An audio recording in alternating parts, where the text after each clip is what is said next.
Bonjour à tous et à toutes et bienvenue sur le Bon MJ. On commence, ou plutôt on recommence les petites vidéos à propos de Shadow Dark en parlant de deux livres qui ne sont pas Shadow Dark du tout.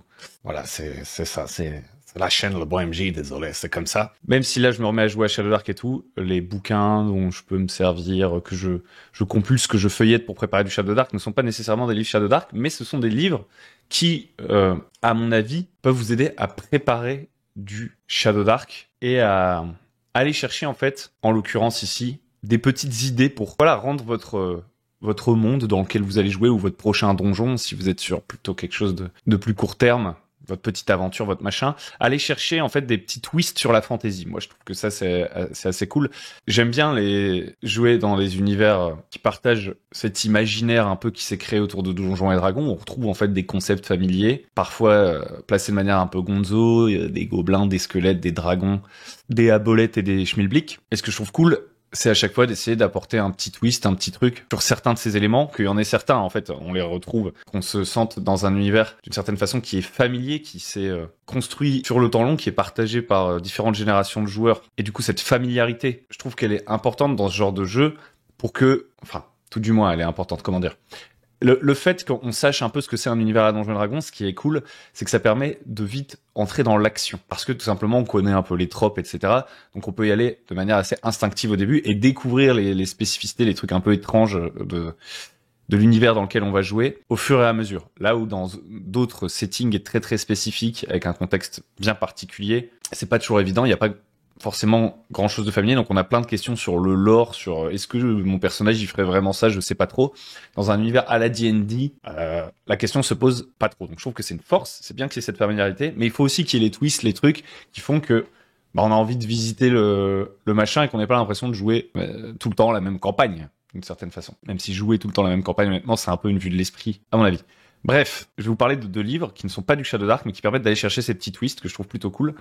Le premier, c'est Trophy Loom. Donc Trophy, c'est un jeu de rôle plutôt narratif, même complètement narratif. Hein. Le but, c'est plus de créer une sorte d'histoire, même si on retrouve des tropes de l'OSR, etc. Puisqu'en fait, dans Trophy, alors le jeu de base, ça s'appelle Trophy Dark. Il y a eu Trophy Gold. Je vais pas parler vraiment du jeu Trophy. Ici, c'est un jeu que j'ai pas vraiment pratiqué, mais où je trouvais qu'il y avait des choses intéressantes quand même. Je m'y suis intéressé sans y avoir joué. Trophy, c'est un jeu où on va chasser des trésors et tout. On est des chasseurs de trésors désespérés qui vont aller dans des endroits assez terribles et qui vont généralement mourir, se faire bouffer, etc. Donc on pourrait dire qu'il y a un petit croisement horreur Lovecraftienne, Symbaroum, etc. avec des trucs un peu Eldritch. Vous voyez, des trucs que je trouve assez cool en tant que thème. En Trophy Loom, donc qui est un des livres de la gamme Trophy, il n'y a que des trucs agnostiques. Ce que j'entends, c'est qu'il n'y a que du fluff. Il n'y a pas de mécanique, etc. Trophy Loom, c'est une sorte d'univers dans lequel on peut jouer. Et en fait, cet univers, contrairement à ce que son nom pourrait laisser supposer, n'est pas atrophié. MDR. MDR. Non, c'est pas ça qui la vidéo. Concentre-toi. Dans Trophy Loom, en fait, ce qui est intéressant, c'est que vous avez un univers, mais qui n'est constitué que de petits paragraphes. C'est-à-dire qu'il n'y a rien de nécessairement très canon, il n'y a pas 1 milliard de trucs à apprendre pour jouer à cet univers, il n'y a que une pléthore d'idées. Donc en termes de maquette, ça donne quelque chose comme ça, c'est-à-dire que ce sont des tables aléatoires, à chaque fois on jette 2d6, et puis on a différentes entrées. On a comme ça plein d'idées qui vont être réparties dans les chapitres du livre, chapitres qui, eux, en termes de structure, sont d'abord une grande ville avec plusieurs quartiers, etc. Ensuite, on a plusieurs petites régions autour de cette ville, et puis on a aussi une forêt qui rappelle beaucoup la forêt, le concept de la forêt d'Arc, où il y a un empire effondré dedans, la forêt de Kaldur, qui nous rappelle, n'est-ce pas, la forêt de Davokar dans Symbaroum, pour ceux qui connaissent Symbaroum. Et donc, au travers de ces chapitres, dans chacune de ces régions, en fait, finalement, de l'univers de Trophy, on va avoir des tables aléatoires, en fait, qui vont être des accroches, des situations, des objets, des trucs comme ça, et où il n'y a pas de stats, etc. Et donc, on pourrait se dire, pourquoi avoir à nouveau une tétrachier de tables aléatoires? J'en ai déjà dans mon livre de base Shadow Dark, des tables aléatoires, j'en ai déjà dans Nave, j'en ai déjà dans World Without Number, j'en ai déjà dans tellement de jeux OSR des tables aléatoires. Pourquoi en ajouter d'autres? En fait, dans les livres, on va dire, un petit peu plus génériques de tables aléatoires OSR, la grande force, c'est d'avoir plein de petites pièces à assembler, plein de petits concepts à coller les uns aux autres. C'est-à-dire que dans Nave, par exemple, nos tables aléatoires, c'est des listes de mots. Donc c'est vraiment un outil de création, de randomisation, d'inspiration. On va combiner des mots un peu comme des oracles dans un jeu de rôle solo. Et du coup, nos tables, ça va être genre objectif, et on va avoir 100 objectifs listés, par exemple, réparer quelque chose, sauver quelqu'un, séduire quelqu'un, etc., etc. Et en combinaison cette table d'objectifs, par exemple, avec une table d'objets, on va pouvoir faire des combinaisons avec des tables de motivation, etc. C'est vraiment de la randomisation, c'est presque algorithmique d'une certaine façon. Il faut réussir à transformer l'essai. Moi, j'adore faire ça pour m'inspirer, même sans vraiment tirer aléatoirement les choses. Hein. C'est juste, je vais balayer du regard la liste des objectifs, je vais me dire qu'est-ce qu'il pourrait vouloir le maire de cette nouvelle ville dans laquelle les PJ sont arrivés. Puis je vais voir, je sais pas, qu'il est addict à quelque chose, ce maire. Oh, ça va peut-être me donner une idée. Ensuite, je pose le bouquin, c'est terminé. J'ai plus besoin de mon Nave. Pour le moment, je commence à écrire des trucs. Ça, c'est Nave 2e édition. Et c'est pareil dans plein de tables aléatoires. Si on regarde maintenant, je sais pas moi, les tables aléatoires de Shadow Dark, justement. Dans les tables aléatoires de Shadow Dark, c'est des tables qui servent à créer des petits villages à la volée, ça va très très vite pour savoir un peu ce qu'il y a dans ce village, mais ensuite, voilà, il faut venir ajouter de la matière. Pareil pour les rencontres aléatoires, c'est une ligne de rencontres aléatoires. En général, ce sont des situations assez classiques. L'avantage de ces tables aléatoires de Shadow Dark, c'est qu'elles sont, entre guillemets, par biome, tombe, forêt, etc. Et que, ici, on va dire que la randomisation de la table aléatoire de Shadow Dark, pour moi, une de ses utilités principales, ça va être de jouer un truc que j'aurais pas joué nécessairement d'habitude. C'est-à-dire que si vous me dites d'improviser un truc dans une forêt, il y a deux possibilités. Soit je vais aller sur un truc très très classique que j'ai déjà fait, parce que c'est simple, je suis en train de faire appel à ma mémoire, et donc mon cerveau il va se rappeler que j'ai déjà joué dans les forêts des rencontres avec des champignons. Moi, il y a très souvent des champignons dans mes trucs. Il va y avoir des gobelins, probablement parce que j'aime bien les tropes classiques de bandits, de gobelins, d'orques, etc. J'adore foutre ça dans mes parties. Éventuellement, il va y avoir des oiseaux qui parlent, j'aime bien les oiseaux qui parlent. Ou alors, il va y avoir un truc justement Eldritch Cthulhien à moitié indéfinissable qui va détruire tout le groupe de PJ. Donc en fait, si j'avais pas envie de retomber dans ces tropes qui sont un peu ceux qui me reviennent facilement en mémoire, les tables de Shadow Dark peuvent être utiles, parce que même si je sais qu'il peut y avoir des trolls dans une forêt, quoi, genre je veux dire, c'est quand même pas hyper original, bah, c'est pas forcément le premier truc qui me vient à l'idée. Et donc, utiliser ces tables aléatoires, là, pour se dire, OK, j'ai pas envie de choisir à l'avance ce qu'il va y avoir dans ma forêt. J'ai envie de sortir un peu de mes idées de base. Je vais tirer aléatoirement sur la table de Shadow Dark. Et là, je vais tirer, allons-y, hein, faisons cela. Forêt. Un dé à 100 faces, s'il vous plaît. Ça n'existe pas. Il faut 2 des 10, bien sûr. Ça existe probablement, mais ça doit être vachement pas pratique. 31. 2 des 4 guerriers elfes gardent un poste de garde qui se trouve en haut d'un arbre. Les PJ sont entrés sur leur territoire. Ok, c'est une situation pas hyper originale, elle est assez classique, mais c'est pas la première qui me serait venue à l'esprit, et donc ce trope, en fait, sur une campagne de 20 sessions de fantasy, même si on se dit c'est vu et revu comme idée, je suis pas sûr qu'on le retrouve dans toutes les campagnes de fantasy. Je vais en tirer un autre, 46. Des pièges à ours sont cachés sous la surface d'une couche de feuilles. Pareil, c'est pas hyper original, mais ça me permet de partir de cette idée. Une guenaude sauvage est en train de chercher des trucs dans la forêt avec ses 2 sangliers truffiers. Stylé ça par contre. Déjà un peu plus original, le truc avec des sangliers truffiers. Bon bref, dans Shadow Dark, vous avez une sorte d'univers, on va dire, assez classique, mais où il y a de la randomisation, et donc vous vous retrouvez à jouer certains tropes que vous connaissez, mais qui ne vous reviennent pas en mémoire. Donc ça, c'est une autre force de Shadow Dark. Donc on a Nave en mode c'est des petits bouts de trucs qu'il faut venir assembler ensemble et on sait pas trop ce qu'on va en faire. On a Shadow Dark qui nous donne une sorte de châssis de fantasy. Il y a aussi des trucs un peu plus originaux dans Shadow Dark, en l'occurrence je les ai pas tirés, il y a quelques trucs rigolos, mais qui nous donnent une bonne base. Mais ce qui peut manquer un peu maintenant dans tout ce qu'on a raconté là, c'est ces fameux twists. Parce que même si je peux créer des twists, c'est pas toujours évident. Je peux, par exemple, combiner Nave avec Shadow Dark, genre tirer, on rencontre des elfes, puis tirer des mots aléatoires dans Nave, essayer de faire une combinaison. Faire cet exercice créatif, c'est une possibilité. Mais des fois, j'ai envie d'avoir, en fait, tout simplement, des petits bouts d'idées un peu stylés. Et dans Trophiloom, c'est ça que vous allez trouver, c'est des petits bouts d'idées un peu stylés. Je vais maintenant aller tirer des trucs dans Trophiloom. Par exemple, ici, j'ai ouvert sur une page, c'est des cultes blasphématoires, ok? On va voir de quoi parlent ces cultes blasphématoires. Donc en fait, c'est une table aléatoire, si vous voulez, d'idées un peu plus développées. C'est quelqu'un qui s'est fait chier à venir un peu réfléchir son univers, et au lieu de le présenter comme un mur de lore avec une chronologie et tout, il a fait plein de petits paragraphes avec des idées. Donc là, on est sur un culte blasphématoire. On va voir que cette idée est un peu plus développée que ce qu'on retrouve dans Shadow Dark et tout. Donc c'est un outil complémentaire. Ici, je tire 2d6, je fais 5-6. Donc j'ai mosaïque. Contrairement à la plupart des peuples de la couronne, les adhérents à la secte de la mosaïque pensent que toutes les formes de vie sentiente sont essentiellement humaines. Tuer une fée ou même une simple abeille est un meurtre équivalent à celui de tuer un humain. À cause de cette croyance, ils agissent dans l'ombre pour prévenir tout conflit entre différentes espèces, allant jusqu'à aider des fées ou des homoncules à s'échapper des settlements, donc des villes humaines, si nécessaire. Idée que j'aurais pas forcément eue au premier abord. Idée que j'aurais pu trouver, mais si j'étais parti de moi, même avec des outils, on va dire, extérieurs, potentiellement, je serais retombé dans mes tropes personnels et j'aurais peut-être moins exploré. Alors qu'en fait, par exemple, un des trucs, on va dire, les plus nourrissants, même si au final c'est difficile d'aller forcément les revisiter, ce sont des films, des livres que vous avez vus, qui ont déjà des concepts un peu plus développés. Mais mater des films en boucle, ça, c'est pas forcément... Alors c'est très bien, en fait, tout peut vous nourrir.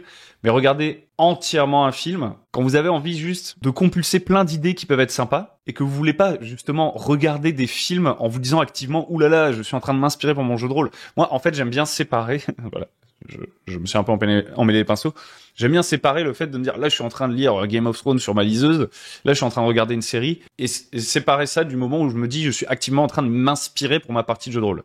Et en fait je trouve que Trophy Loom c'est un livre d'inspiration en fait. Vous pouvez aller piocher dedans des idées inspirantes, évocatrices et faire votre développement pour votre jeu. Et je pense que ce serait très facile de développer une petite faction à partir du truc qu'on a tiré là pour du Shadow Dark. On va prendre un autre truc pour faire le test. Je tire un autre truc, je sais même pas à quelle page je suis. J'ai fait exactement le même résultat au dé, c'est rare. On est sur la page de la sorcière de Nevasque. Je tire un truc aléatoire sur la sorcière de Nevasque. Déjà, j'ai tiré qu'elle pouvait être cherchée, par exemple, pour aller retirer une curse, donc une malédiction, et probablement que ça demanderait un grand sacrifice. Bon, ça c'est pas hyper original. Mais c'est une des possibilités de cette table aléatoire qui permet de générer la sorcière de Nevasque, donc de générer peut-être potentiellement différentes sorcières. Et donc là, j'ai tiré aussi une rumeur sur la sorcière de Nevasque. Et qu'est-ce que c'est que cette rumeur? Apparemment, il y a Gora, une aventurière connue, une pionnière, qui prétend avoir déjà visité la forêt de la sorcière. La plupart disent que ce que raconte Gora, c'est complètement exagéré. Elle en fait des caisses pour se faire mousser. Elle raconte plein de trucs sur cet endroit terrible.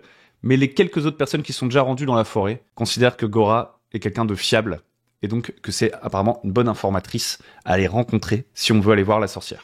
Je vais tirer un autre truc. On va combiner deux trucs. C'est incroyable, je fais tout le temps les mêmes résultats. Relance. La sorcière a un animal de compagnie. En l'occurrence, une grue gigantesque, bien plus grande que les autres grues de son espèce qui hantent les marécages. Elle a nourri cette grue avec du sang de lapin et de sanglier jusqu'à ce qu'elle soit assez grande pour porter la sorcière elle-même. Donc sa monture, c'est une grue, quoi. C'est assez stylé. Elle n'apparaît qu'à son appel et voir la grue sans la sorcière est considéré comme un présage de mort. Donc voilà. C'est des idées comme ça que vous trouverez dans Trophy Loom. Alors Trophy Loom, vous pourrez trouver le PDF, avoir la version physique aujourd'hui, c'est peut-être un peu compliqué. C'est en anglais. C'est en anglais, c'est pour ça que je galérais un petit peu à vous traduire en direct le truc. Mais voilà, il y a toutes sortes de choses. Je vous lis des entrées un peu au hasard de Trophy Loom pour vous donner un peu le genre de saveur que vous allez trouver là-dedans. Déjà, la cité, tout un passage du truc, c'est que des tables aléatoires pour créer une cité. Les différents quartiers, ce sont le quartier de la Rose, donc un quartier un petit peu noble et tout, où il y a plein d'objets bizarres qui sont vendus. Le quartier du sel, puisque la ville d'Ambaré, qui est décrite Ambaret, c'est une ville qui s'est développée en exploitant des salines, enfin des mines de sel. Donc le quartier du sel, un peu industriel et dark. Tout est assez dark par contre là-dedans. Mais c'est pour ça que ça peut coller avec Shadow Dark. De rien. Hein, on a un quartier du charbon, charcoal. On a le port, etc.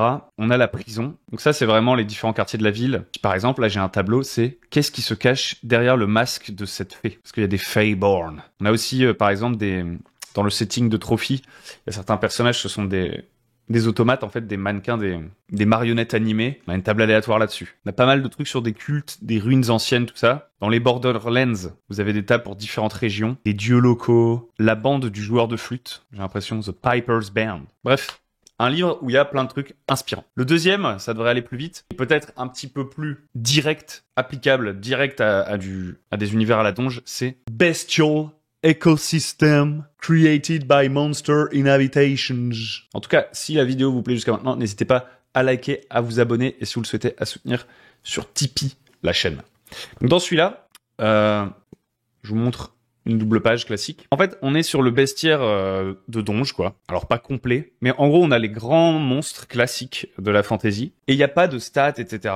Encore une fois, c'est pas un bouquin de règles. C'est un bouquin qui a un add-on super cool à n'importe laquelle de vos campagnes de fantasy, puisqu'en fait, pour chacune des créatures du bestiaire, il va venir mettre plein de twists. Mais genre vraiment une liste de twists, une liste de trucs que vous pouvez choisir. Venir faire de votre créature un truc un peu différent. Et donc combiné au Monster Overhaul dont j'avais parlé dans une vidéo précédente, vous tapez Monster Overhaul, O-V-E-R-H-A-U-L.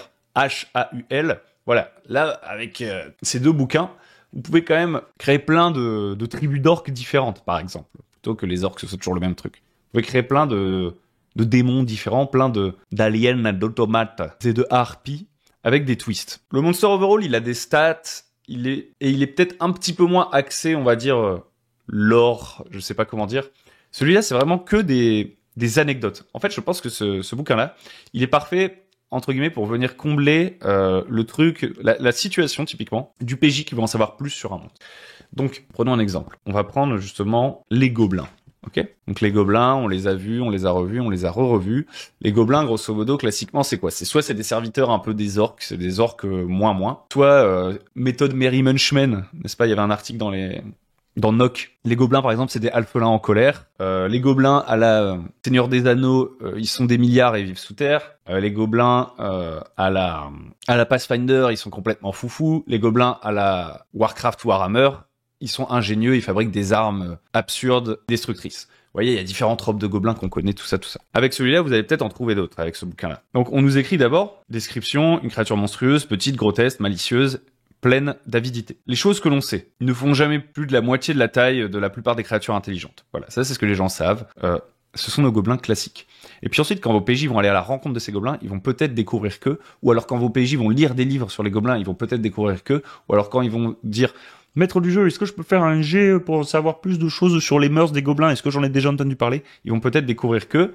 Et là, vous avez donc toute une liste d'idées. Regardons quelques-unes de ces idées. Les gobelins fuient au chant du coq, car ils ont toujours peur du lever du jour. C'est une idée au pif, mais c'est stylé.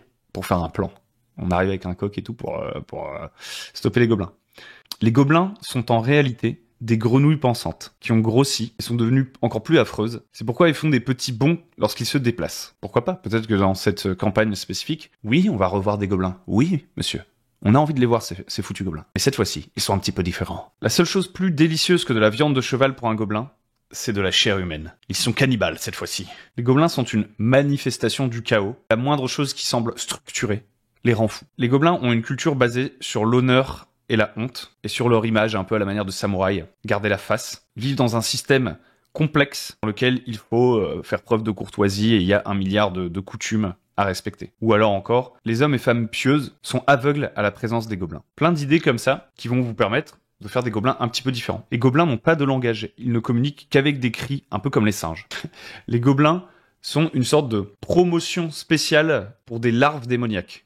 Donc apparemment déjà on aurait des larves démoniaques. Ensuite ça devient des gobelins. Et si le gobelin réussit à semer suffisamment le chaos, alors il pourrait être promu au rang de démon et devenir un truc plus gros et plus fort. Donc ils sont un peu en compétition pour être le plus chaotique possible. Donc tout ça, c'est des idées pour les gobelins. Mais vous avez plein d'autres trucs dans le bouquin. Encore une fois, c'est en anglais, hein, mais honnêtement, ça se traduit très très bien. Donc on a les abolettes, les basiliques, les gobelours, les cassélias, je sais pas ce que c'est, les centaures, les chimères, les cocatrices, etc. Et ça va jusqu'à la wyvern, le xorn, le zorbo. Et puis on a des biomes à la fin. Donc majoritairement, ce que vous retrouverez, c'est des trucs sur les monstres là. En gros, les biomes, c'est plutôt pour créer un peu leur écosystème, genre vite fait. On nous parle de différents types de biomes, ça nous apprend pas forcément énormément de choses, mais en gros, on nous invite à faire une sorte de combinaison entre, je sais pas moi, un désert, une toundra, la côte, etc. On a aussi quelques biomes, on va dire, un peu plus fantastiques. Par exemple, un biome anarchique, un biome animiste, un biome primal, un biome de musique ou de lumière et tout. On nous donne des idées de biomes, et puis on nous donne quelques conseils pour nous faire réfléchir à... On a nos monstres là avec leur lore, etc. On prend le biome dans lequel il doit vivre et on réfléchit à l'écologie du monstre. Donc il y a quelques conseils, c'est vraiment une plus petite partie du livre, c'est peut-être pas la plus importante.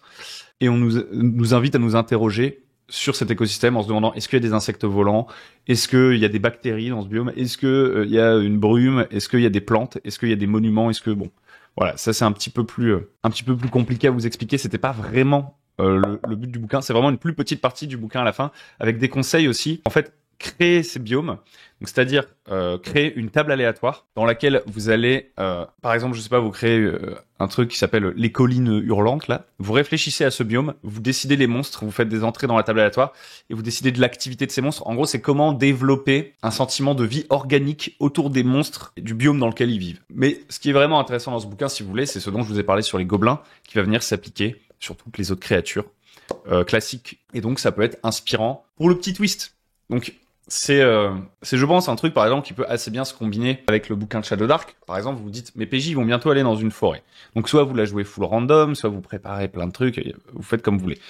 Mais une idée c'est de se dire j'ai une forêt, je vais tirer 2-3 rencontres aléatoires dans Shadow Dark en amont de ma partie pour déterminer ce qu'il y a dans cette forêt. Par exemple, on aurait la guenaude avec ses sangliers truffiers. Donc déjà s'il y a des sangliers truffiers, il y a des champignons. Donc moi je suis content parce que j'aime bien les champignons comme vous le savez déjà. Une fois que je sais, en gros, les 2-3 monstres qui vivent dans cette forêt, je me dis, j'ai des idées, donc je mets juste mes idées. Puis d'un moment, je me dis, j'ai pas trop d'idées pour la guenaude, quoi. Est-ce que, là-dedans, je peux pas aller chercher des idées pour la guenaude? Eh bien non, c'est la fin de cette vidéo, mesdames et messieurs. La guenaude n'est pas dans ce livre. Il y en a plein d'autres, mais la guenaude n'y est pas, c'est parfait. Ça marche très très bien. Est-ce que j'ai un truc qui ressemble à une guenaude? Peut-être je peux aller regarder du côté de la harpie ou de la dryade pour voir s'il y a des idées qui m'inspirent.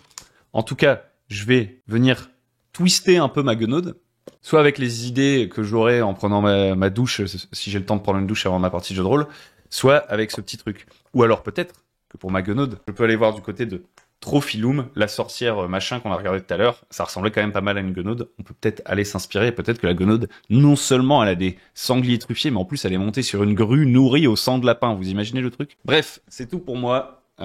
Pour ces deux petits bouquins que je trouve assez sympathiques et dont j'avais envie de vous parler. Voilà, j'espère que ça vous a plu. Je vous remercie de m'avoir écouté. N'hésitez pas à liker, à vous abonner. Et puis je vous dis à très bientôt sur Le Bon MJ.